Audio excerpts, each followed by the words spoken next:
30일 33절입니다. 앞서 예수께서 나와 아버지는 하나라고 말씀하시자 유대인들이 예수님을 돌로 치려 합니다.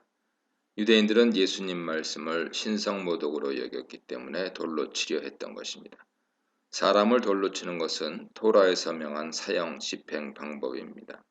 레위기 24장을 보면 진영 밖에서 처형이 이루어졌는데 이스라엘 공동체로부터 악을 제거하여 공동체의 거룩함을 유지하기 위함이었습니다.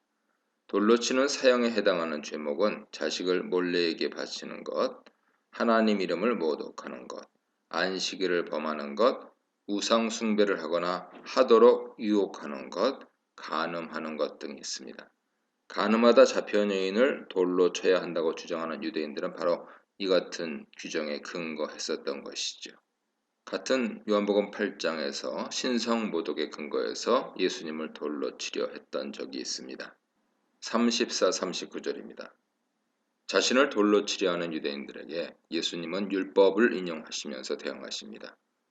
내가 너희를 신이라 하였노라 하는 말씀을 인용하시죠. 율법은 구약 전체를 가리키며 예수님은 70인역 시편 82편 6절을 인용하신 것입니다. 내가 말하기를 너희는 신들이며 다 지존자의 아들들이라 하였으나 하는 이 시편 9절은 하나님 외에 다른 존재가 신으로 불렸다는 것을 의미하죠. 시편 본문에서 말하는 신들은 누구를 일컬을까요? 어떤 이들은 이스라엘 재판관들을 가리킨다고 봅니다. 무엇보다도 시편 89편은 불공정한 재판을 하는 자들을 하나님께서 책망하시는 장면이기 때문입니다. 이스라엘에게 재판은 하나님 영역에 속한 것이며 재판관은 하나님의 대리자였기 때문에 그들은 신들이라 불립니다. 신명기 1장 17절, 시편 89편 6절 보세요. 다른 이들은 예수께서 이 신들을 하나님 말씀을 받은 사람들이라 명명하시기 때문에 재판관을 가리키는 것은 아니라고 봅니다. 이스라엘을 가리킨다고 주장하죠. 시내산에서 하나님 말씀이 이스라엘에게 임했고 그 이전에 그들은 하나님 장자로 불렸기 때문입니다. 또한 예수께서 이러한 이스라엘을 성취하신 분으로 이미 요한복음에서 언급되고 있기 때문입니다. 하지만 예수님 인용하시는 시편이 기본적으로 재판관을 가리킨다고 하는 것은 분명합니다. 재판관, 사사는 다윗 왕권 이전에 이스라엘 지도자였고 다윗 시대에는 왕이 이러한 재판관 역할을 같이 수행했죠. 또한 재판관은 하나님 대리자로서 재판할 뿐 아니라 하나님 말씀을 받아 율법을 따라 재판합니다. 요한복음에서 예수님은 메시아시며 최고의 재판관으로 나타나시죠. 구약에 나오는 재판관 모델이 예수님에게서 완성되었다고 볼 수 있습니다. 재판관이신 예수님은 하나님 말씀 자체이시기 때문에 충분히 하나님의 아들이시며 하나님이라 불릴 자격이 되십니다. 또한 수전절 배경에서 자신을 참 하나님으로 드러내시는 예수님은 신이라 불린 안티오코스 4세와 대조되죠.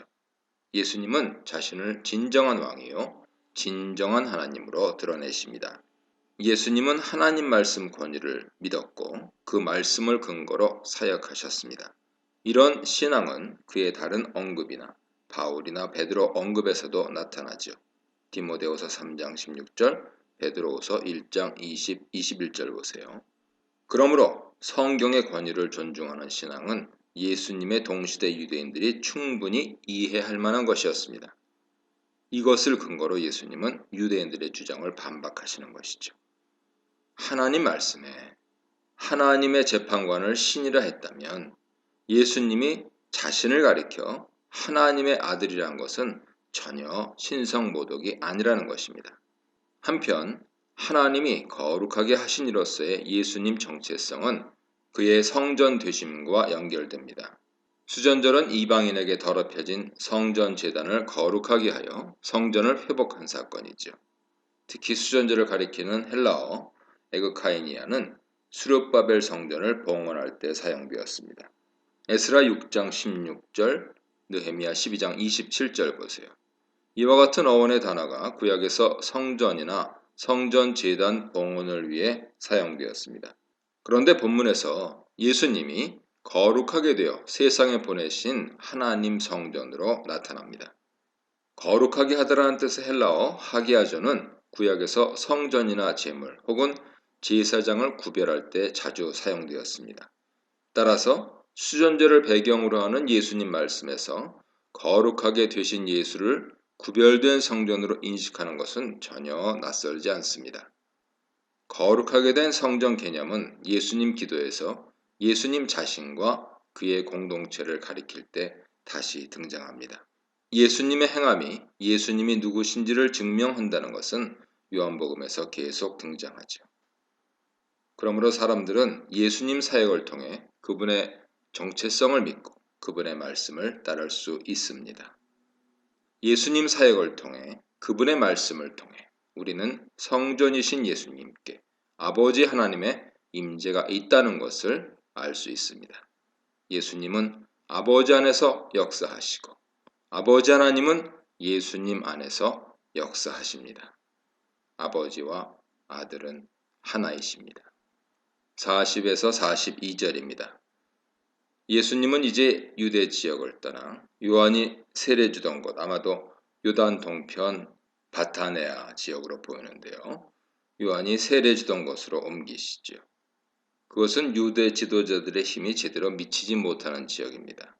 39절에 따르면 예수님과 논쟁하던 유대인들은 마침내 예수님을 체포하려 했습니다. 유대인들 입장에서 아마도 신성모독을 일삼는 예수님을 그냥 그대로 두고 볼 수 없었을 것입니다. 예수님이 하나님을 아버지라 부르시며 자신이 아버지와 하나라고 하시자 예수님을 돌로 치려 했습니다. 계속해서 자신을 하나님이 보내신 아들이라고 하자 마침내 예수님을 체포하려 했습니다. 예수님이 요단강 건너편으로 가신 것은 아마도 유대인들의 위협 때문이었을 것입니다. 유대인들은 예수님 피신을 자신들 승리로 생각했을 것입니다. 그들 입장에서는 예수님 사역이 실패했다고 볼 수도 있습니다. 지경을 확장해서 성공적인 사역을 수행해야 하는데 뒤로 물러간 뜻이 보이기 때문이죠.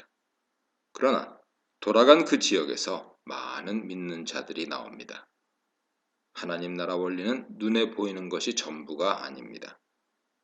세상 사람들 눈에는 위축되고 실패하는 것처럼 보여도 하나님 나라는 결코 실패하지 않습니다. 하나님 섭리 속에 믿는 자들은 더욱 들어갔습니다. 유대인들을 피해 간 그곳에 더 많은 복음의 열매가 맺혔습니다.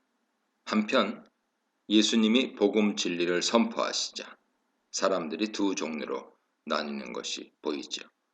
예수님 증언에 분노하여 예수님을 돌로 치려 하거나 그를 잡으려는 사람들이 있었습니다. 그러나 이 단락에서는 예수님을 믿는 많은 사람들이 언급됩니다. 이는 요한복음이 계속 드러내는 예수님의 증거의 결과로서의 분열, 분리입니다. 이 문단에서는 하나님과 하나이신 예수님, 하나님의 일을 하시는 예수님, 하나님 말씀을 받은 신적 존재에 대해 묵상해 보시기 바랍니다.